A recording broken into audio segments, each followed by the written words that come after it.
nosotros hemos tenido en Barcelona, que es una de las grandes capitales de la arquitectura del mundo, la posibilidad de construir mucho durante muchos años. Y eso ha hecho que prácticamente entre el 2004 y el 2007 acabáramos casi una treintena de edificios, no digo pequeñitas obras. Y lo que sí que es cierto es que nosotros hemos construido en el despacho a lo largo de casi 30 años ya, porque los años pasan, más de 150 obras y aproximadamente unos 500 proyectos, de los cuales obviamente más de la mitad no se han construido, ¿no? De todas maneras, cuando Roberto y Luisa me propusieron venir también aquí, hubo un momento en el que pensé que lo que decía Enric Miralles, un arquitecto de Barcelona que seguro que conocéis, y es que siempre hay que hacer las cosas pero de distinta manera, ¿no? Un día leí también una entrevista a Herzog y de Meuron en un suplemento de un domingo, en el que comentaba que ellos siempre hacían lo mismo, pero siempre diferente. Esto lo comenté también en el Pechacucha, ¿no? Yo creo que los clientes en general tienen tendencia a pedirnos siempre las mismas cosas, ¿no? Yo cuando viene un señor y nos pide, o nos pedía, porque ahora ya nadie te pide nada ya, pero cuando nos venían a pedir, y no, quiero que usted me haga una casa, ¿no? Yo no necesitaba que me dijeran el programa, porque el programa siempre es el mismo, ¿no? Quiero una casa de un comedor, salón grande, pero no muy grande, para que no haya que limpiar mucho, un dormitorio en suite, 2 o 3 dormitorios, niños, niñas, aunque a veces no tienen ni niños ni niñas, pero por si acaso, uno de invitados con un baño extra, un garaje de 2 coches, el mío grande, el de mi mujer más pequeño, un lado donde yo a veces los fines de semana hago un poco aquello de taller porque me gusta, no sé por qué a los hombres les gusta hacer esas gilipolleces de ponerse a hacer con la madera y a recortar piezas y tal, cuando podrían hacer cosas mucho más divertidas a veces. Pero lo que sí que es cierto es que al final el programa siempre es el mismo. Hola, Luisa. Y lo que sí que es cierto es que o somos nosotros los que somos capaces de hacer ese plus y de empujar y de hacer más cosas, o si no, realmente nuestro trabajo no sería mucho más allá del camarero que sirve calamares en un bar, ¿no? Que le piden 3 de calamares, 2 de patatas bravas y el tío dice, oído cocina, ¿no? Y al final otra casa más, ¿no? Yo creo que somos nosotros los que debemos de bucear en esos programas, porque obviamente sin cliente no hay proyecto, pero al mismo tiempo intentar trascender ese elemento, ¿no? Yo la conferencia de hoy la había titulado Invariantes y la he preparado especialmente para hoy. No la he hecho nunca, con lo cual pido disculpas si alguna cosa no acaba de salir como uno quisiera. Pero lo que sí que es cierto es que esta mañana cuando me he levantado y me he limpiado las gafas, porque mi mujer siempre me dice, llevas las gafas sucias, siempre límpiate las gafas. Entonces he sacado uno de esos pañuelos que están allí y que cuando sacas uno sale otro y luego sale otro y parece como el mago de los pañuelos que nunca se acaba de acabar y he llenado el... Y he pensado que mis proyectos son como esos pañuelos, no que sirven para limpiarse los mocos y tirarlos, sino que uno empuja de otro y al final en todos los proyectos vas viendo un camino que te va uniendo un proyecto con otro y hace que las cosas salen, ¿no? A veces yo comento que yo me siento como aquel chino del circo con los platos, aquel que empieza a rodar un plato, pone a rodar otro plato, pone a rodar otro plato, pero entonces tiene que volver a rodar el primer plato y así hasta que tiene un montón de platos rodando, ¿no? Porque continuamente los proyectos se van mezclando y hay un concepto casi como de promiscuidad proyectual, de ideas que van saltando de uno a otro y sirven como guía o como lema, ¿no? De hecho, había dividido la conferencia en varias partes, ¿no? Decía, si quisiera impresionaros, os contaría que nosotros, con la rehabilitación de este edificio en Barcelona, Vergara 3, en el año 87 fuimos finalistas de los premios Rehabilitec de la Generalitat de Barcelona, junto con un socio que trabajábamos entonces, ¿no? Un edificio que nos tocó hacer de topo, excavar por debajo, manteniendo todas las estructuras, rehacer las fachadas. Seguramente la parte posterior del edificio tiene más enjundia que la parte de delante, porque por patrimonio no se podía tocar la parte de delante, pero fue como nuestro primer bautizo dentro de la ciudad, ¿no? Como después fue la rehabilitación de este otro edificio en la calle Gerona 67, un edificio modernista de principios del siglo XX y que de alguna manera nos permitió hacer un ejercicio interesante, que era colocar el ascensor hidráulico en vez de dentro del óculo de la escalera en el patio este anterior, lo que nos permitió no tener que romper nunca ni las molduras, ni los esgrafiados, ni ninguno de los elementos elementos catalogados del edificio y nos permitió entender el diálogo siempre necesario entre la arquitectura contemporánea y la edificación o la preexistencia, ¿no? Os podría comentar, bueno, veis un poco imágenes del edificio, ¿no? Y del trabajo que se hizo, ¿no? Os podría decir que este edificio de Muebles Tarragona fue un edificio bastante grande, fue de 11.000 y pico metros y fue finalista en la Bienal de Arquitectura Española de Santander. Un edificio que era un antiguo almacén de muebles que nosotros lo que sí que hicimos fue proponer para su nuevo uso de oficinas, agrupar lo que era el acceso peatonal con los ascensores, agrupar los parkings, dejar aquí un local en el lateral y a partir de ahí hacer un edificio que a mí me parecía importante, mantener la vieja estructura del almacén, pero al mismo tiempo entender las fachadas como plano y sobre todo disimular las plantas superiores, porque es un edificio que tenía una volumetría excesiva respecto a lo que las normativas proveen en este momento. Con lo cual, a pesar de tener 3 plantas más, si os dais cuenta que el resto quedaba prácticamente alineado con los vecinos, ¿no? En la fachada de detrás, nuevamente, fue nuestra mayor aportación a base de estas celosías, que son hoy el póster que habéis impreso aquí, en el cual tantas historias hoy que hablamos siempre todos de la ecología y la sostenibilidad. Yo siempre he pensado que los edificios más sostenibles son los edificios que se usan más, son los edificios que son más fáciles de cambiar. O sea, un jersey que te lo pongas 27 veces, le sacas mucho más rendimiento, aunque sea el doble de caro, que un jersey que te lo pones solamente una vez. Eso sí que es carísimo, ¿no? Por eso los edificios, hacerlos flexibles, hacerlos promiscuos, hacerlos que permitan, digamos, un control natural. No hace falta, digamos, a veces hacer según qué cosas, ¿no? Y estas lamas que veis aquí son lamas que nos permitían el control solar en la fachada sur de una manera muy tranquila y muy natural, como podéis ver en este pasaje que veis aquí, ¿no? Obviamente cada cosa es una excusa siempre cuando uno proyecta para hacer más cosas, ¿no? Nos dijeron que en el suelo teníamos que colocar un coco de aquellos para limpiarse los pies cuando llueve, porque en Barcelona también llueve, solo parece que llueve aquí, en Barcelona la época de lluvias está más diseminada, pero también llueve. Y pensamos que podría estar bien dividir el coco en varias piezas para que, yo me imaginaba que la gente entraría jugando, aquello que hacen los niños pequeños, ¿no? Que saltan y dan la vuelta. No vi ninguno que lo hiciera, pero en todo caso, bueno, en este edificio también por primera vez utilizamos el alucobón en las fachadas, que nos sirvió después para hacer otras fachadas que luego os enseñaré. Y aquí veis, por ejemplo, estas puertas que se pliegan y que durante la noche cierran el edificio, pero que era un homenaje a Carlos Carpa y a Gaudí, y quedan como si fuera casi un confesionario contra el elemento que quedaba en el otro lado, ¿no? Esto era una puerta y me pidieron, haz una cancela de seguridad. Pero yo creo que cada cosa que nos piden a los arquitectos nos debe de permitir hacer este puis encore que decía Rimbaud, el poeta, ¿no? Siempre dar este paso más para llegar más lejos, ¿no? Con esta operación, fue la primera operación que nosotros construimos en Francia.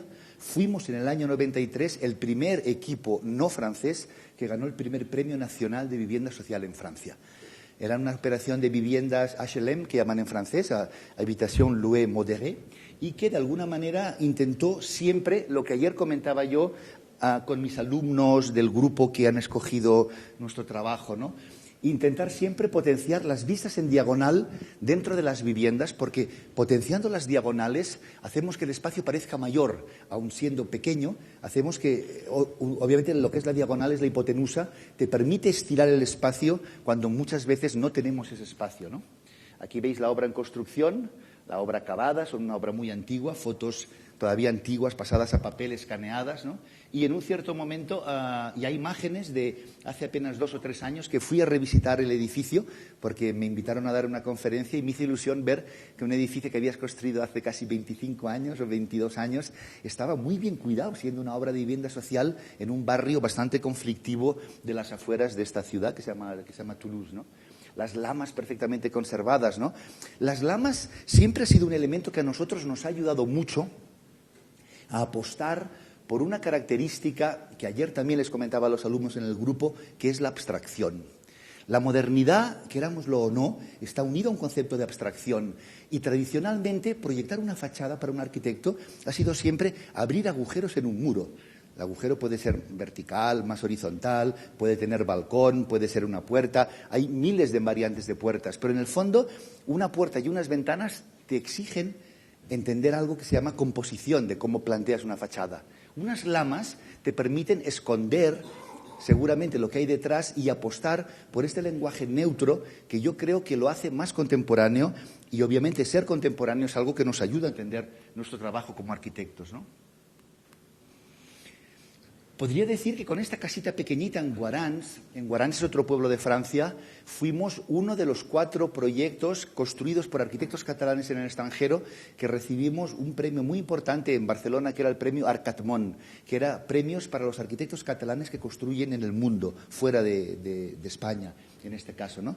Era una casa muy pequeñita, cuya primera maqueta la hicimos en jabón lagarto, un jabón de aquellos como de lavar de las señoras de antes, porque se nos había acabado la madera de balsa, y que de alguna manera, lo que intentaba hacer era reconocer las curvas del terreno y dentro de las curvas del terreno levantarnos en un punto, que era este punto de aquí, eso es una maqueta en madera ya, donde estaba el dormitorio principal. Era una pareja sin hijos, son físicos que trabajan en lanzamientos de cohetes espaciales en Matra, se pasan 6 meses al año en Brasil y 6 en Francia, y planteamos este tipo de casa en el cual veis, pues por un lado lo que sería el garaje, una especie de salón, el salón estaba a 2 niveles, la parte de atrás generaba un patio para siempre generar estas vistas cruzadas a través del edificio, y otra cosa importante, la piscina estaba integrada al mismo nivel que el salón interior para que no quedara como un anexo fuera añadido, sino que realmente el pavimento de fuera entraba dentro de la casa y todo acababa siendo una misma casa. Aquí veis unos cuantos alzaos y aquí veis imágenes de la casa acabada, ¿no? Pues esta casita la escogieron como uno de los 4 proyectos significativos de arquitectos catalanes fuera y obviamente nos hizo una enorme ilusión, ¿no? Otra cosa que nos hizo una enorme ilusión fue ganar el concurso internacional para reformar el edificio de la Illa, un edificio que había hecho Moneo y Solá Morales en Barcelona y que pasaba por ser el centro comercial más importante de la ciudad. Un mall tipo americano, que aquí tenéis muchos, pero en Barcelona fue el primer mall que se construyó y que con motivo del 10º aniversario decidieron modificarlo entero. Ganamos el concurso y a partir de allí pues fue replantearnos todo, ¿no?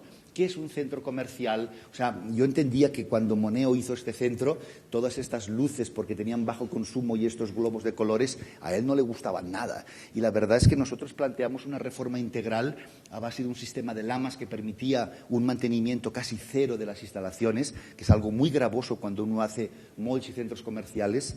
Planteamos revestir en acero inoxidable con mallas, como la Biblioteca Nacional de París, los pilares a base de elementos, como os digo, de acero, y luego como lema diseñamos unas luces que miden casi 300 metros a base de neones corridos que van uniendo el edificio y cosen la herida que yo decía, porque en el subsuelo hay una calle que parte el edificio en 2 y la gente no sabe si aquello es Illa o no es Illa, ¿no? De esta manera, pasando por encima de la calle, llegábamos a cubrir estas cosas, ¿no? Otra vez, si os dais cuenta aquí en el suelo, introduciendo en el pavimento original piezas de mármol blanco Macael o de rojo Alicante, jugábamos un poco como en aquel otro edificio de la Rayuela del Coco, que os decía, a base de integrar piezas, con este aspecto un poco juguetón a veces de las cosas, ¿no? Aquí veis la tira pasando por encima, los suelos, los techos, siempre proponiendo una solución bastante neutra, ¿no? Y ya sin ir más lejos os podría contar de esta pequeñita casa que Manu conoce bien, porque también la fotografió. Es nuestra casa en Tamariu, vuestra casa en Tamariu, siempre que me llaméis antes, y que es mi casa de veraneo en un acantilado que está en la Costa Brava, en Barcelona, y que ha sido publicada 17 veces e incluso este año ha representado a Cataluña en la Bienal de Venecia, y que a mí me ha hecho especial ilusión poder tener esta obra allí presentada. Una casa en la que prácticamente, como veis, es un cubito que flota. Hay un único espacio que parece que flota porque la planta inferior queda retrasada justamente para levantar la parte de arriba y entonces la casa se reduce prácticamente a este cubo y este elemento en corten que se integra en lo que es el suelo de lo que es el edificio, ¿no? De todas maneras, yo os podría obviamente explicar muchos proyectos, os podría decir que hemos trabajado para el Ministerio de Ruanda, porque después de la guerra entre Tutsis y Hutus nos llamaron para construir modelos de casas prefabricadas que en España se iban a construir los núcleos de agua y cocinas y el resto se iba a construir ya con adobe y material en el propio país, en Ruanda, en África. Os podría explicar, obviamente, casas fantásticas que hemos hecho a un altísimo nivel para gente con mucho dinero en Barcelona, un triplex para un señor con un ascensor metido dentro, como el ascensor que habíamos estudiado aquí, que es este ascensor, con unas piezas de mármol de 5 por 3 metros que obligó a cortar la calle para subir las cosas para arriba, ¿no? Cada pieza de estas valía un montón de millones de pesetas, ¿no? Y bueno, que tenía su propia piscina dentro del ático y que además estaba relacionada con el ascensor que subía para arriba. Veis aquí la sucesión de las 3 terrazas, cómo se superponían y veías la calle Aribau debajo de lo que era el edificio, ¿no? O, digamos, esta otra casa, una casa en Mallorca que me hizo sufrir enormemente para un cliente francés muy rico, un cliente francés en el cual rehabilitamos una casa de unos 800 metros en un acantilado en Andratx, en Palma de Mallorca, en la cual detrás de otra vez una celosía muy neutra a base de maderas de arce, esconde la casa, solamente se ve desde la calle esta ventanita que es casi una garita donde es una ventana que está encima del espejo del dormitorio principal y en la que después, obviamente, cuando uno ya entra, hay una puerta que se integra dentro de las puertas generales, pasas, recuperamos un tipo de técnica mallorquina que se llama trespol en catalán, que es a base de piedrecitas que se van metiendo. Y a partir de aquí tienes toda la visión del mar que cae, hacia abajo y tenéis, digamos, o sea, lo que es el salón a doble altura. Diseñamos todo el mobiliario a base de muebles en acero, con un trabajo delicadísimo de quemar la queratina para que el negro coja esta pátina como de escultura casi quemada, ¿no? La cocina y la vista de la casa desde el exterior con la piscina que da a la calle, un pequeño laguito para tener agua y las vistas, digamos, fantásticas de la piscina esta, que es una piscina desbordante en la que, si os dais cuenta, el rincón de la siesta de este señor con la piscina que da al mar detrás, pues es realmente espectacular, ¿no? Un proyecto que me dolió enormemente perder fue, después de haber ganado un concurso, teníamos que construir la sede de la FNAC en Barcelona. La FNAC no quería ir a este edificio, que le parecía muy feo, y quería rehabilitar este edificio de aquí porque era muy parecido al que tienen en la Place de l'Étoile en París. Un edificio en el que, bueno, incluso nosotros hicimos todo el proyecto de interiorismo, propusimos vaciar este reloj y hacer una escultura aquella como el Harold Lloyd, aquella que está en el reloj de Nueva York colgado, siempre con este punto. Y bueno, hicimos todos los planos del edificio, hicimos todo el estudio de todo. Pero en el último momento un señor se cruzó, hizo una oferta mejor y cuando al final te crees que ya tienes el proyecto porque ya habíamos firmado los preacuerdos, un día te llama un francés y te dice «Je suis désolé». El caso es que ese proyecto se paró, como después se pararía este otro, que era un proyecto en el que un cliente para el que hemos construido mucho, casi 100.000 metros cuadrados de oficinas hemos construido para él, es Colonial de la Caixa, nos dijo de hacer todo un estudio en una manzana para hacer tipologías de edificios que se debían de haber vendido de manera individual, con lo cual nosotros propusimos un parque tecnológico en el cual cada uno de los edificios tenía distintos esquemas, ¿no? Un edificio era torre, un edificio era puente, un edificio era plaza, un edificio, yo le decía que jugaba a la Serejé, aquello con los brazos así, que iba cambiando las plantas unas respecto de otras, ¿no? Y aquí veis unas cuantas de las imágenes de este proyecto que si la crisis no hubiera llegado seguramente hoy os enseñaría fotos en vez de imágenes 3D fantásticas hechas por la fantástica gente del despacho, porque lo que sí que está claro es que cada vez más la arquitectura es una disciplina coral y los éxitos de uno no son solo de uno, son de todos los que han participado y de toda la gente que trabaja siempre con uno, ¿no? En Brasil hicimos un proyecto muy divertido para un cliente catalán que quería invertir en su momento. Fuimos varias veces allí a Goiânia, en mitad del Mato Grosso, allá, y se nos ocurrió que podría ser bonito un edificio que bailara la samba, ¿no? Entonces iban configurando este espacio, lo que pasa es que al cliente no le interesó nada, porque el cliente aquello, ¿ya cuánto me va a costar el metro cuadrado? Todas estas pieles y mallas superpuestas. Pero ahí está un proyecto que es del año 2003, hace ya más de 10 años este proyecto, y que nos podía haber dado una trayectoria internacional que no tuvimos en ese momento por este tema, ¿no? Otro proyecto que hemos perdido recientemente, yo antes no era partidario de hacer concursos porque tenías pues muchos encargos, ¿no? Pero cuando te quedas sin encargos, como nos pasa ahora, hay que concursar, ¿no? Como cuando dejan de llamarte los chicos, pues entonces llamas tú, hola, ¿qué tal? ¿Cómo estás? ¿No?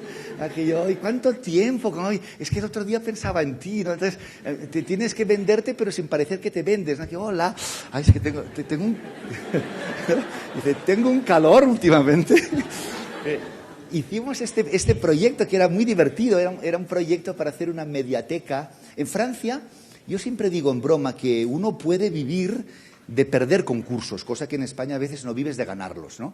Porque a veces ganar un concurso es una maldición peor que perderla, ¿no? Pero en Francia los concursos son a 2 rondas y si te escogen, lo que pasa es que antes nos presentábamos 30 y ahora te presentas 200 para cada concurso, entre ellos los franceses y los otros 150 son españoles que van a Francia a concursar. Te pagan entre 20 y 50.000 euros por participar, con lo cual que te seleccionen 1 o 2 veces al año en un concurso te permiten mantener el despacho, ¿no?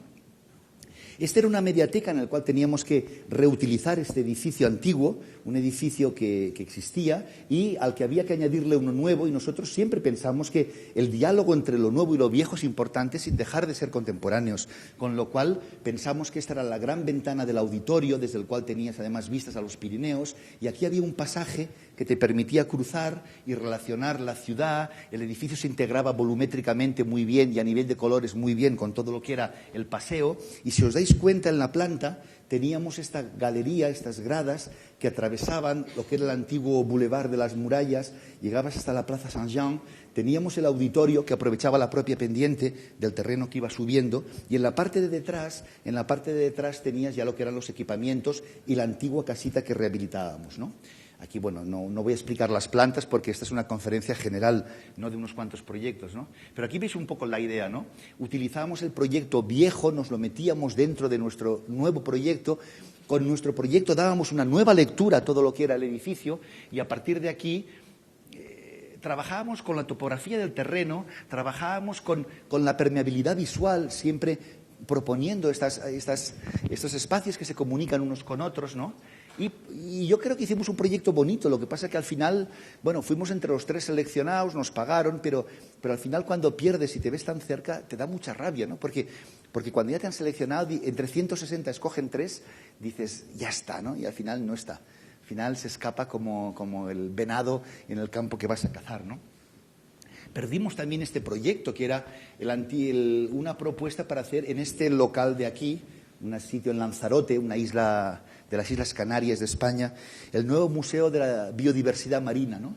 Y se nos ocurrió a nosotros que podría estar bien, no voy a insistir ahora en las plantas, sino la posibilidad de crear un pasaje que relacionaría lo que es la parte inferior del mar con la parte ya interior de la ciudad, en la cual, a través de unas tramas que perforábamos, diseñamos un sistema de lámparas a base de maquetas de los peces, de todos los peces de la biodiversidad marina de Lanzarote. Y entonces estos peces se convertían en fuente de luz y junto con los agujeros que teníamos aquí en la trama, junto con estos agujeros, hacía que el espacio que se nos iba a filtrar, fijaos, o sea, este era el edificio en sí, un cubito relacionado con todo el frente, y este era el pasaje, porque el proyecto preveía ya un pasaje que comunicaba el bulevar marítimo con el centro de la ciudad.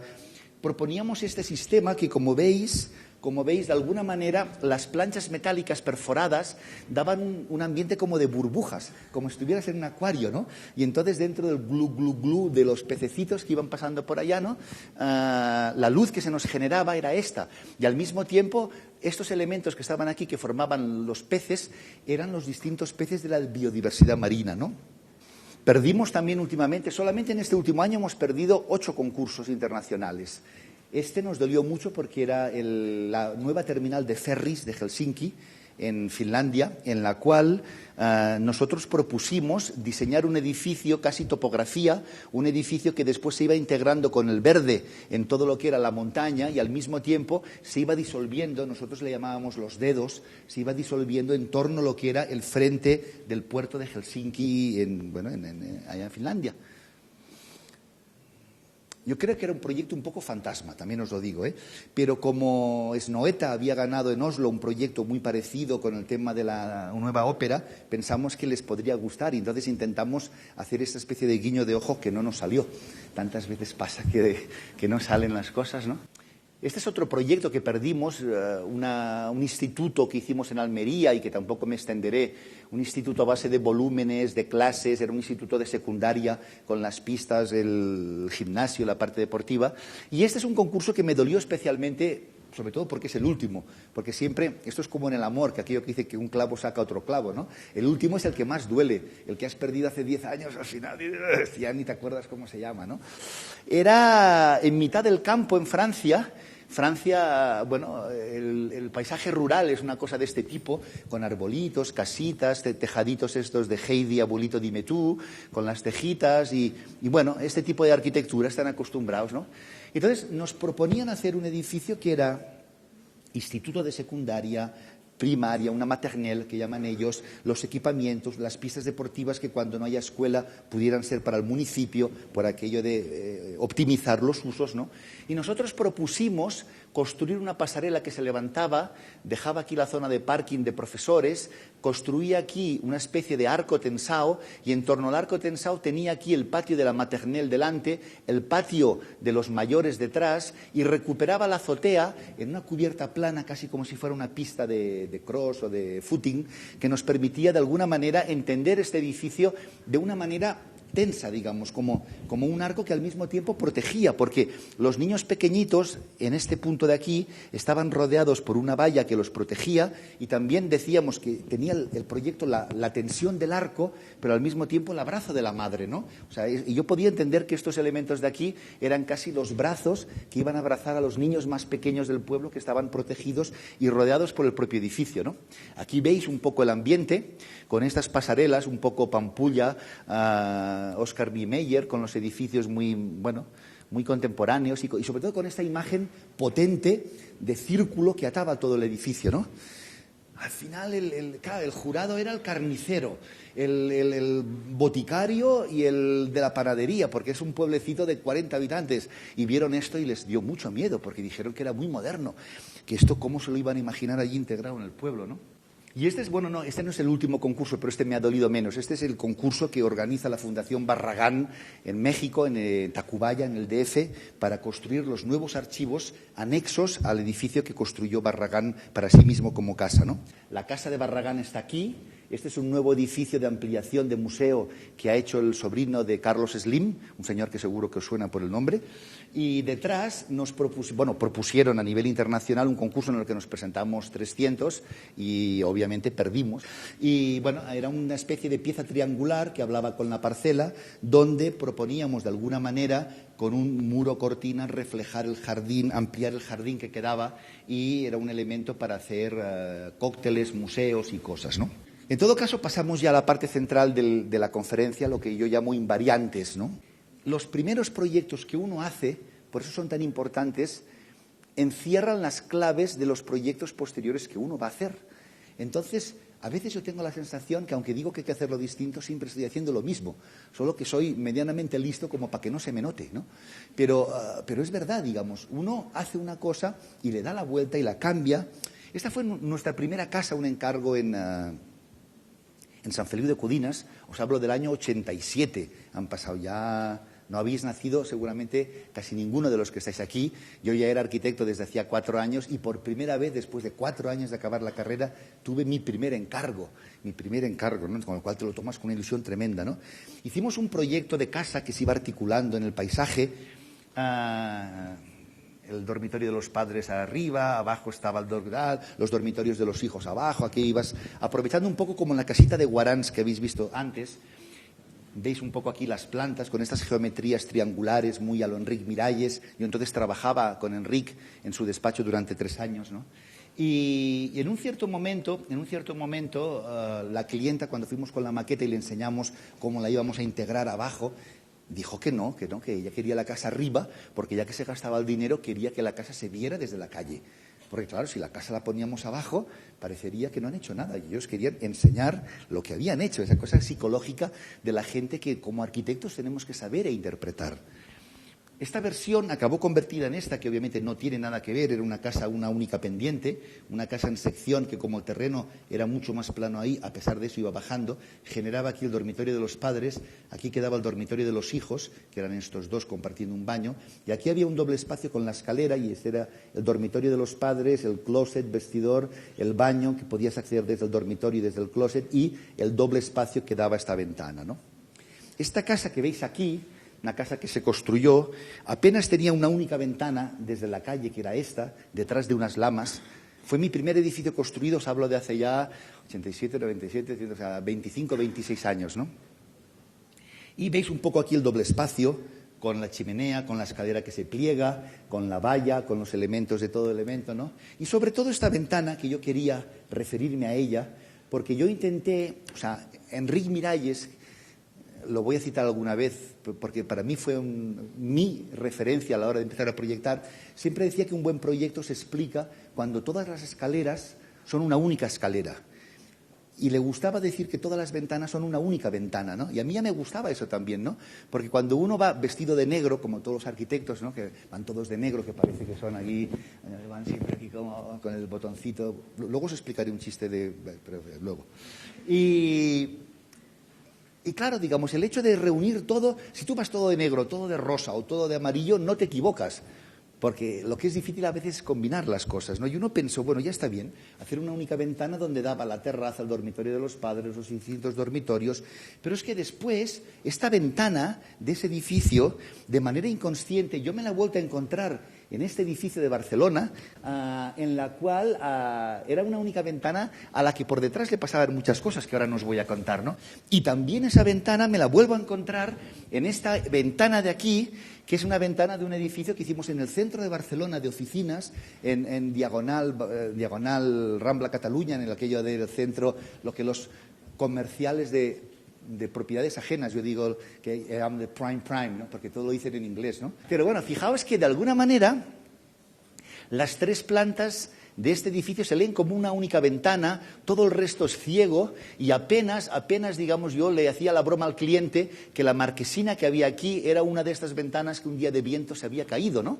Fijaos que este mismo elemento te lo vuelves a encontrar en el primer edificio de viviendas que yo construyo en Barcelona, en la calle Homero, un edificio de ladrillo refractario de 8 viviendas con un ascensor panorámico. Tampoco voy a explicaros el proyecto, pero fijaos que la fachada es apenas una única gran ventana con los balcones inclinados, porque con esto provocábamos una tensión en la fachada que me parecía importante, y al mismo tiempo con todo el sistema de lamas que se plegaban, se doblaban y que hacían que, visto desde la calle, tú acababas viendo una única ventana enmarcada por el ladrillo perimetral, que es el ladrillo este, que a pesar de que aquí no lo veáis, este es un ladrillo de estos cocidos en serie sin ninguna gracia, y este es un ladrillo manual hecho mano a mano, y la textura que te dan no tiene nada que ver, ¿no?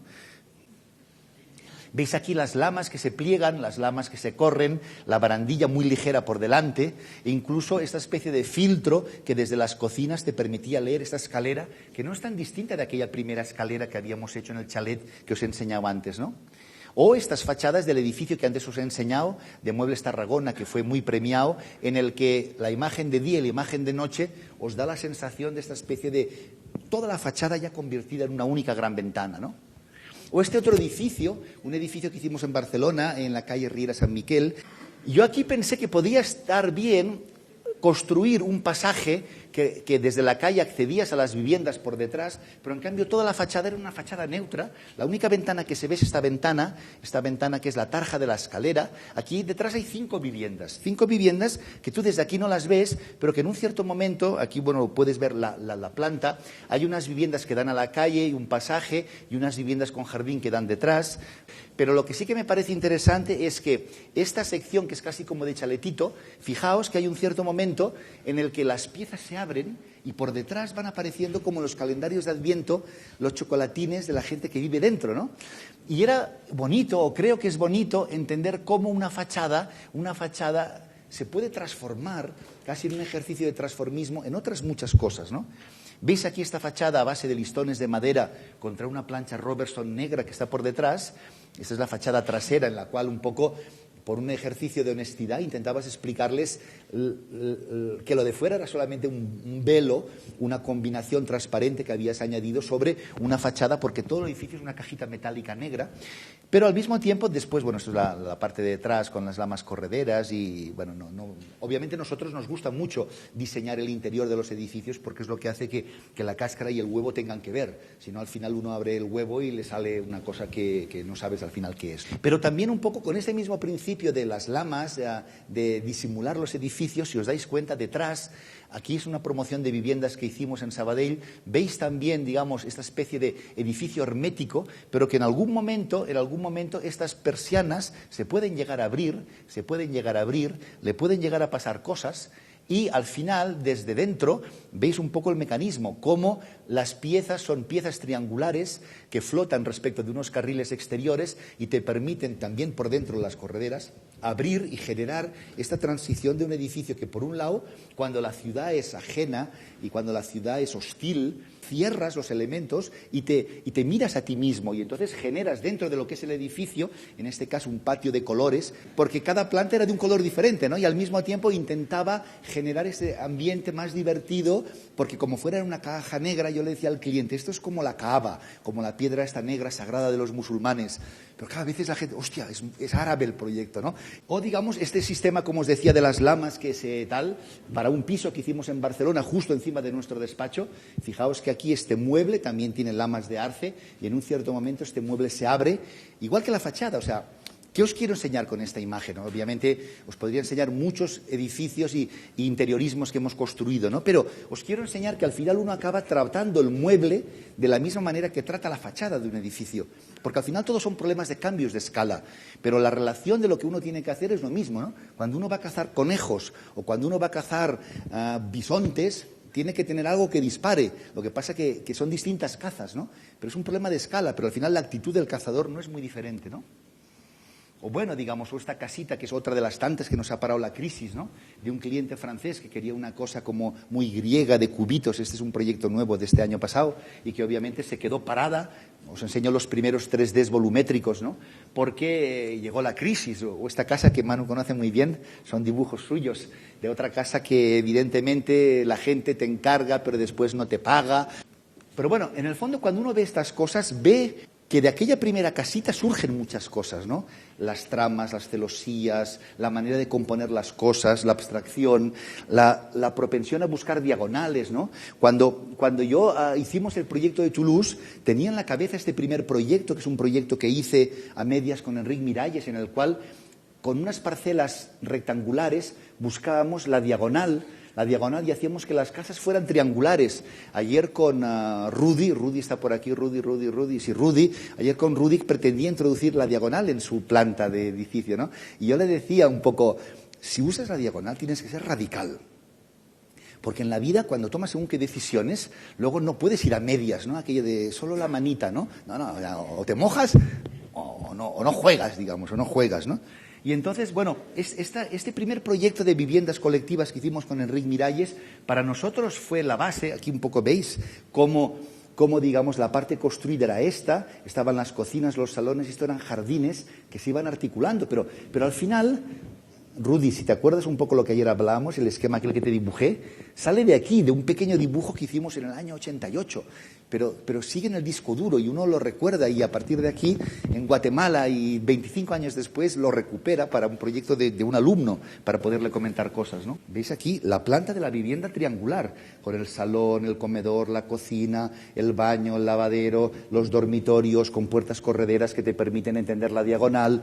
Todo esto, digamos, está presente. Y luego, ¿qué pasa? Que 20 años después, una señora te encarga una casa en Pineda y resulta que el terreno es triangular y en esta casa triangular le haces como una especie de gran periscopio que se abre en el cual veis cómo estos volúmenes se van recortando. Aquí hay un núcleo central donde está el ascensor. Fijaos aquí la planta, ¿no? Aquí está lo que es la escalera y cómo la casa responde a la forma del terreno, casi con esa especie de flecha y con los dos volúmenes que se rompen y que se abren y que al mismo tiempo te permiten después hacer casas fantásticas, ¿no? El proyecto aquel de Igualada que no funciona porque pierdes el concurso, porque al final te dan 3 premios. Al proyecto mejor, que nos lo dieron nosotros, al proyecto más fácilmente construible, que se lo dieron a otro, y al tercero, que es el proyecto que al final se construye. O sea, yo no entiendo, es decir, no, esta es la chica que me gusta, esta es la vecina, pero al final me caso con su madre. O sea, al final hay cosas que no las entiendes porque los señores que hacen las reglas no se enteran de nada, o sea, pero no se lo puedes decir, a veces tienes que vender las cosas de otra manera, ¿no? Estas son imágenes de la casa en Pineda. Y estas son las imágenes de otra casa en Comarruga, una casa en la que con Francesco estábamos interesados en cómo casi hacer una banda de Moebius, ¿no? Un suelo que se levanta, se rompe, se recorta, se convierte en terraza, se convierte en pared y se convierte en cubierta y luego baja y acaba cerrando el edificio como si fuera una banda de Moebius, aquello tan sencillo de coger una vuelta y darle la vuelta, ¿no? ¿Veis la planta del edificio, no? O sea, al final no es un problema de hacer arquitecturas con plantas triangulares o cuadradas o rectangulares. Al final es un problema de entender los problemas, de resolverlos, pero aún así de hacer buena arquitectura, ¿no? Veis aquí las fotos de la maqueta, de las primeras maquetas, porque hicimos varias maquetas, las imágenes 3D, pero es que después estas imágenes 3D las ves construidas. O sea, la gran suerte que uno ha tenido en un cierto momento en Barcelona es que uno se le ocurría una cosa y decía, voy a colgar una nube, y la colgaba, voy a dibujar una línea que se retuerce y al día siguiente la veías construida, ¿no? Eso es auténtico paraíso y una enorme suerte cuando a uno le llegan estas cosas en la vida, ¿no? Otro tema que me interesaría hoy explicaros, aunque sea muy por encima, es el tema de los procesos, ¿no? Porque es muy habitual que los jóvenes arquitectos, y yo el otro día le decía a Giancarlo, a vuestro rector, que uno cuando construye edificios, construye volúmenes, pero cuando uno da clases construye personas, ¿no? Y eso me parece fantástico, ¿no? Pensar que de alguna manera uno pueda ayudar a construir un poco a cada uno de vosotros lo que cada uno de vosotros quiera ser después, ¿no? Os he enseñado antes las imágenes del edificio en la calle Vergara 3, este edificio que es el primer edificio que os he mostrado con la fachada posterior y tal, ¿no? Pero aquí lo que es importante es entender que como para el cliente nos obligó a excavar una planta subterránea, nosotros tuvimos que hacer de topo, romper todos los forjaos, ligarlo con cruces de San Andrés, reconstruir los muros de 15, aguantarlos, dejar el núcleo de escalera, hacer los suelos 30 centímetros más bajos para que después, con el falso suelo, el nivel te quedara con los elementos que Patrimonio nos obligaba a conservar y después, cuando acabas de hacer todo esto, pues parezca que no hayas hecho nada, ¿no? O sea, muchas veces como arquitecto nos toca jugar sin balón, ¿no? Pero muchas veces qué difícil y qué bonito es jugar sin balón, o sea, que no se te note, pero que tú sabes que si no hubieras estado tú allí, aquello no hubiera salido así, ¿no? Esta es la primera maqueta que hicimos de Muebles Tarragona, pero claro, Muebles Tarragona también querían ganar una planta, con lo cual hubo que enterrar, reforzar los elementos, encamisar los pilares, construir estructuras extras y a partir de aquí construir un altillo, ¿no? O sea, vaciar aquella fachada que os he explicado, que quedaría, digamos, con una viga Birendel de punta a punta, reabrir huecos del edificio y al final ahí tienes el edificio que os he enseñado, ¿no? Normalmente las fotos de procesos no salen nunca, porque a la gente no cuente sus intimidades, ¿no? La gente dice, mira qué guapa, mira qué bonito, mira qué fachada, pero en una escuela de arquitectura uno se tiene que sincerar y explicar desde sus derrotas y sus cosas que no gana hasta, por supuesto, todos estos procesos, ¿no? Otra cosa divertidísima que nos pasó un día fue, estando haciendo la sede de Prosegur en Barcelona, Prosegur no sé si tenéis una compañía de transporte de dinero aquí, una compañía de seguridad, como muchas que puede haber por aquí. El dueño de la compañía, que era un cubano, me llama un día al despacho y me dice, hola Octavio, tú ya sabes cómo hablan los cubanos, que hablan todo ese tipo con ese acento, mi amor, cómo está, no sé qué, de dónde es que tú eres, ¿no? Me llama y me dice, hemos comprado un patio gótico. ¿Qué habéis comprado qué? Un patio gótico. Y le dije, ¿y por qué no lo regalas a la ciudad? Ah, no, porque lo hemos comprado para nosotros. Entonces, a ti te contratamos como arquitecto para que lo pongas donde te quepa. ¿Cómo? Donde me quepa un patio gótico de 100 metros cuadrados en planta y 15 metros de altura, ¿no? Al final hubo que replantear el proyecto desde cero, plantearnos otra vez hacer de topo, excavar, meter aquí el edificio, combinar todas las piedras y hacer que, obviamente, el patio gótico fuera el centro del nuevo edificio. Yo me voy un verano a Málaga, al sur de España, me encuentro con todo el patio así, roto en trocitos, me paso 3 días con un manolo de aquellos, con una carretilla, haciendo un puzzle en el suelo para ver que no faltaba ninguna pieza. Después me doy cuenta, cuando empiezo a medir, que los arcos que tú creías que eran iguales no son iguales, parecen iguales, pero había hasta 40 centímetros de diferencia entre unas piedras y otras.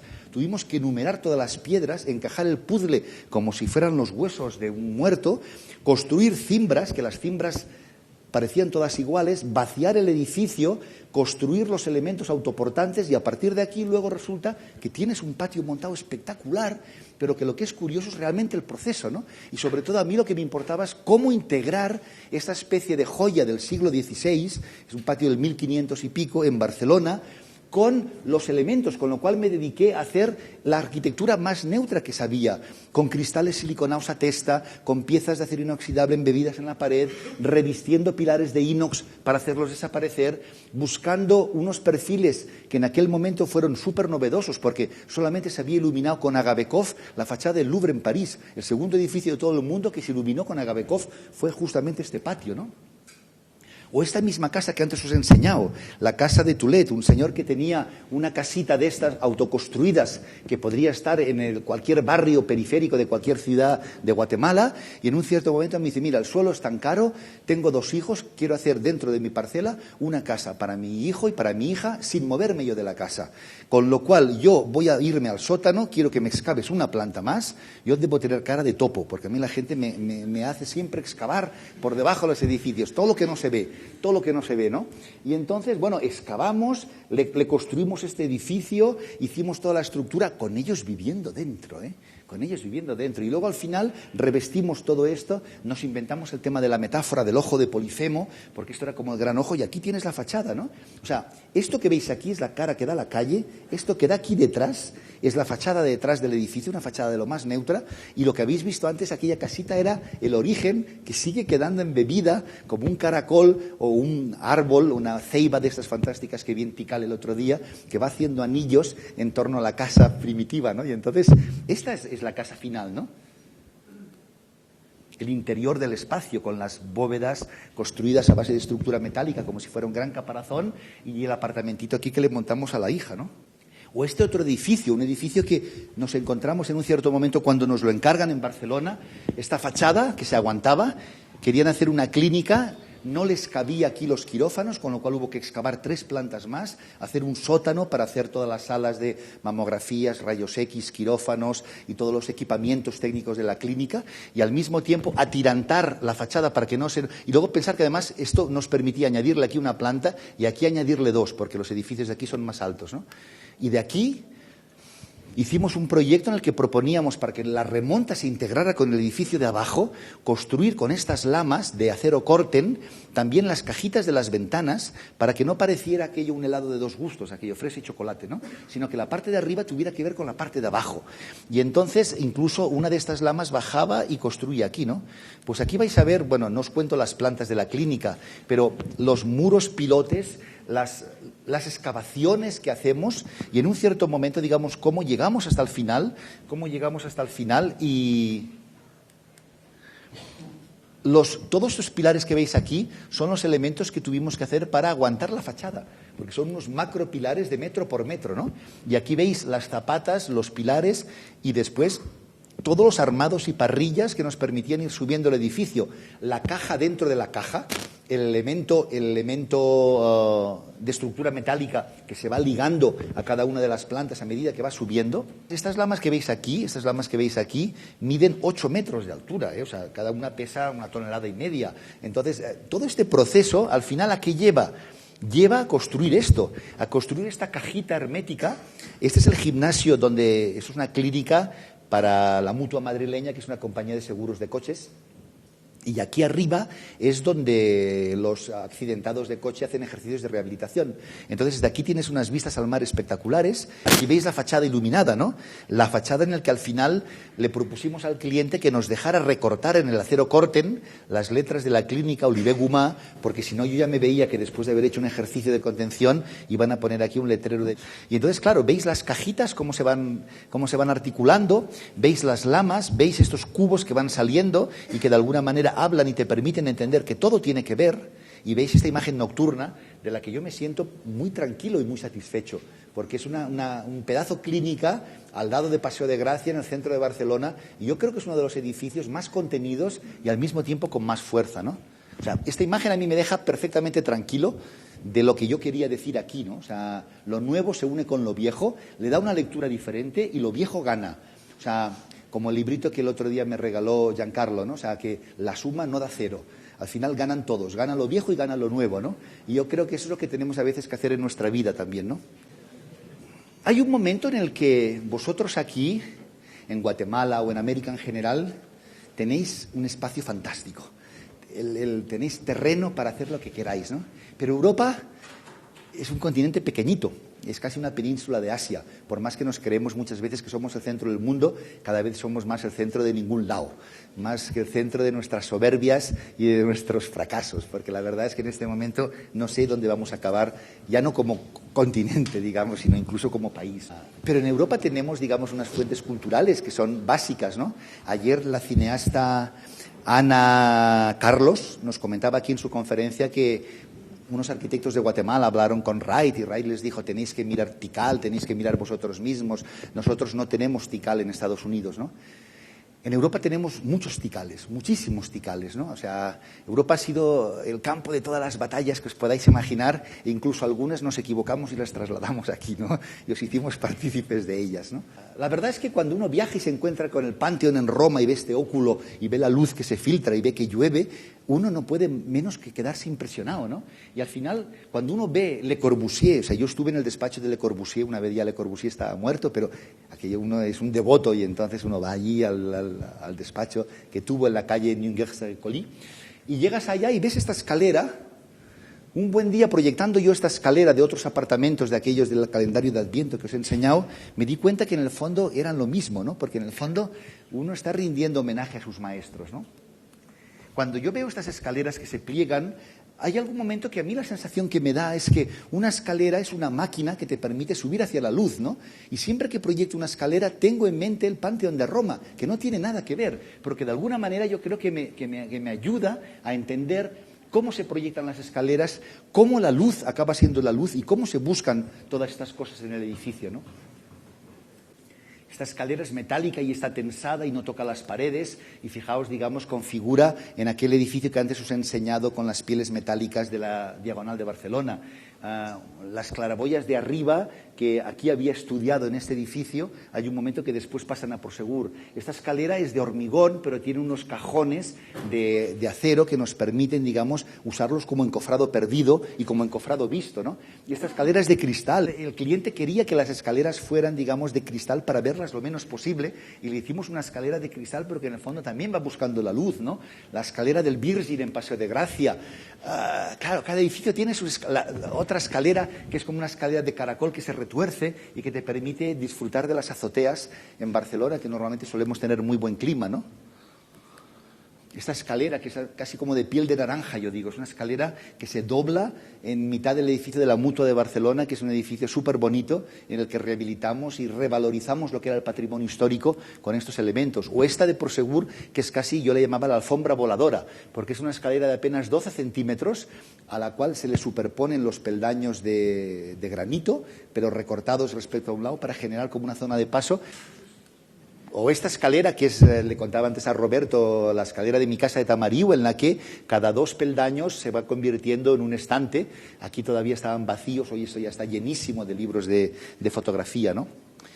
Otro tema que a mí me ha impresionado mucho es esta fachada del Centro de Jóvenes de Firminy de Le Corbusier. Yo cuando era estudiante de arquitectura, tenía 21 años, me fui a dormir al convento de la Tourette un fin de semana con unos amigos y luego vimos este edificio, ¿no?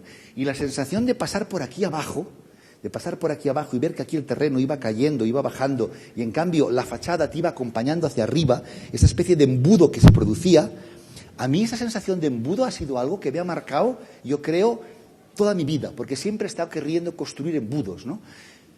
Y de repente ahora me doy cuenta que los estoy construyendo 35 años después, no antes, ¿no? Por eso os digo que también no tengáis prisa, porque a veces cuando uno es joven y como con esto de la informática, copy and paste y te haces 27 casas, ¿no? El tiempo va decantando las soluciones y hace que las cosas vayan saliendo, ¿no? Cuando ganamos el concurso que nos ha salvado la crisis a nivel de despacho, que es este centro comercial en la Junquera, es un edificio de 74.000 metros cuadrados que estamos ahora acabando de construir, a pesar de la crisis, la La metáfora que yo tenía era una máquina de tren. Yo le dije que como era un edificio que estaba justo en la frontera con Francia, íbamos a hacer un TGV, un tren grand vitesse, un Shinkansen de los japoneses, ¿no? Que era como un tren que se orientaba hacia el futuro, ¿no? Y en aquel caso la metáfora coló, como coló el ojo del Polifemo, como colaron tantos goles, como otros muchos han perdido, ¿no? Este edificio tenía detrás una especie de cuerpo final, que era el final de la máquina de tren con el último vagón. O este edificio que es el que ahora estoy construyendo en Ginebra, no os enseñaré fotos, pero de aquí un año estará todo acabado y construido. Y este edificio que veis aquí también pretende reinterpretar los electrones, el movimiento de los electrones de la célula, y será en este momento el nuevo auditorio y los laboratorios de control de los aceleradores de partículas de la Unión Europea que estamos construyendo en Ginebra en este momento, ¿no? Pero estos elementos que veis antes ya salían en su momento en un edificio que habíamos intentado construir, un concurso que perdimos, con una fachada que se inclinaba. Era una fachada de vivienda social en Barcelona, en la que yo decía que el edificio muy respetuosamente saludaba a la gente, ¿no? Aquello como cuando los japoneses hacen así. Entonces el edificio saludaba, pero no lo entendieron. Veis aquí el edificio saludaba. Pero este edificio de alguna manera lo recuperamos aquí y lo hacemos en esta especie de corrala, en unas viviendas que hicimos también en Tarrasa, ¿no? Cuando en Roncham yo veo en Le Corbusier este pilar que el tío lo pinta de negro para esconderlo, de alguna manera, cuando yo después hago este edificio y revisto este pilar de acero inoxidable, también lo hago desaparecer, ¿no? Entonces, estudiando la historia de la arquitectura, yo he aprendido a hacer desaparecer pilares, a hacer embudos, a hacer que las cosas te acompañen, o viendo este edificio del Crown Hall del EIT de Mies, yo he aprendido después a diseñar fachadas de otros edificios que no tienen nada que ver, pero que tienen mucho que ver con ellos, ¿no?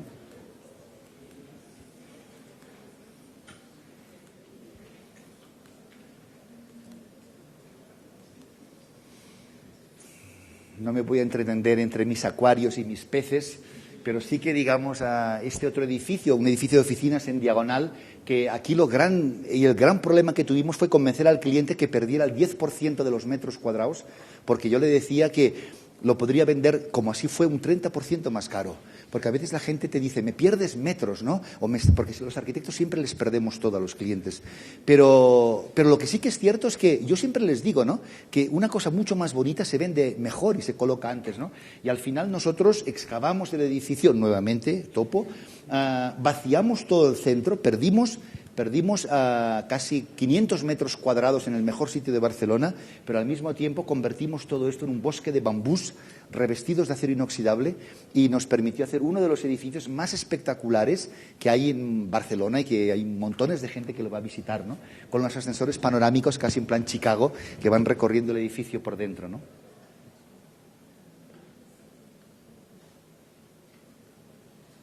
Fijaos esta claraboya que de alguna manera es hija de las otras claraboyas, ¿no? O mi despacho de Barcelona, que Manu conoce bien, que es todo este edificio antiguo en el cual rehabilitamos y reinterpretamos y hicimos un montón de cosas como uso de la historia. Este es mi despacho, que si un día venís a Barcelona me encantaría enseñároslo y tomar un café con vosotros, ¿no? Otro ojo de Polifemo en la sede de la Mutua madrileña, que yo le decía al cliente que era como el gran hermano que desde arriba vería todo hacia abajo, ¿no? En el cual incluso nos inventamos aquí un sistema que, para no tener el aire acondicionado, cada uno de los elementos de las flores estos los transformamos en las toberas del aire acondicionado, con lo cual hicimos un microsistema de microtoberas de aire integradas dentro del cañizo, una cosa súper chula. Pero para eso hay que pensar. Pero es que pensar es lo más bonito, porque pensar es de lo poco que nadie puede hacer por nosotros. Voy a ir un poco rápido porque obviamente os podría explicar muchas cosas que hemos ido, porque uno con la memoria reconstruye la ciudad, pero también reconstruye el campo, ¿no? Proyecto que hicimos con Manu, un proyecto que para un cliente sueco propusimos inundar todas unas oficinas a base de agua, porque era para un cliente nórdico del norte de Europa, escandinavo, y el cliente nos dijo que le inundáramos nuestra casa, no la suya, y no lo hicimos, ¿no? O esta pasarela, una pasarela que es uno de los proyectos de los que yo tengo mejor recuerdo y que hicimos mano a mano con Manu, en la que comunicábamos estos dos edificios de la Mutua madrileña, en el que en un cierto momento a Manu se le ocurrió la posibilidad de levantar el suelo y hacer que la pasarela fuera un elemento de comunicación. Y de este simple gesto que veis aquí, al final sale esto. Entre esto y lo otro, ¿qué hay? Hay gestión, pero antes de la gestión hay idea. y es lo que a mí me gustaría transmitiros a vosotros, ¿no? Que tenéis que ser fieles y luchar tremendamente por estas ideas, ¿no? Yo al cliente le dije a Madrid, si me llevas a Madrid, voy a hacer que el mar os llegue a la Castellana. Todos estos techos que veis aquí son techos como si fuera un tsunami del mar que llega a Madrid, ¿no? Y en un cierto momento le conviertes el techo a un cliente en unas olas de mar y le dije, ya tienes el mar que te ha llegado a la Castellana, ¿no? Incluso sale fuera para recogerte, ¿no? Como la ola llega a la orilla y vuelve para atrás, ¿no? O la cajita negra que hicimos en el Pedralbes Centra, porque hay clientes que se piensan que nosotros somos especialistas en centros comerciales porque ganamos el concurso de la IA y nos han encargado varios centros comerciales. Este es uno de los más elegantes que hicimos en Barcelona. Le gusta hasta George Clooney, ¿no? En la Illa, que el centro comercial que hicimos, hubo un momento en que el cliente nos dijo que tenía el centro más bonito de Barcelona, pero que el parking era un parking vulgar y quería que en el parking le hiciéramos alguna cosa. Y como una illa en catalán es una isla, yo pensé, ¿una isla qué tiene, no? Una isla tiene vegetación lujuriosa, tiene cascadas de agua, tiene el mar que llega y centellea. Pero también, obviamente, también uno la piensa, ¿no? Entonces pensé que cada uno de estos accesos al parking se podrían transformar en cascadas de agua, cascadas de luz, ¿no? Y entonces, para bajar al parking, nosotros diseñamos con fibra óptica estos elementos que tienen 30 metros de altura y que hacen como cadenas de agua que después las ves aquí construidas, ¿no? Y el efecto que tú tienes, además con ruido, es que cuando vas bajando al fondo del mar, oyes las cascadas y oyes el agua que baja, ¿no? En un cierto momento planteé un bosque de bambús de colores, ¿no? Pero el cliente me dijo, tío, tú eres mucho más abstracto y me lo tienes que hacer bien. Y esto es un bambú demasiado evidente, ¿no? Es aquella de...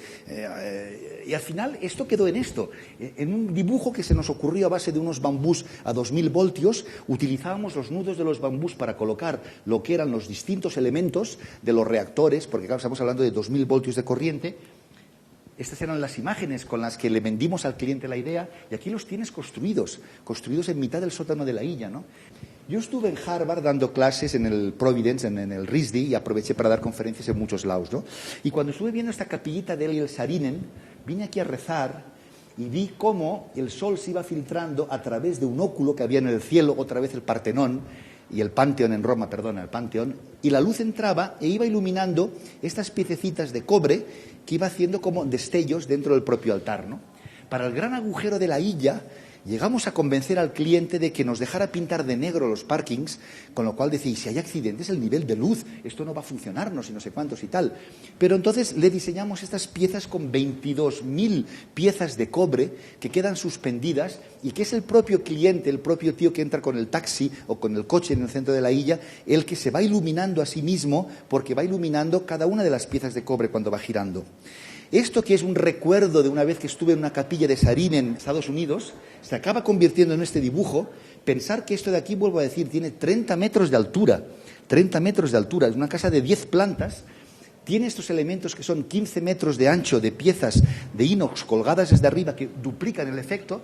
Y aquí lo tenéis construido, ¿no? ¿Qué os quiero decir? Que uno realmente lo que dibuja lo construye y que las metáforas que están en el pensamiento, con un poco de ilusión y con mucho de convicción y con mucho de sudor, se pueden llevar a la realidad. Con esta imagen yo hoy acabaría.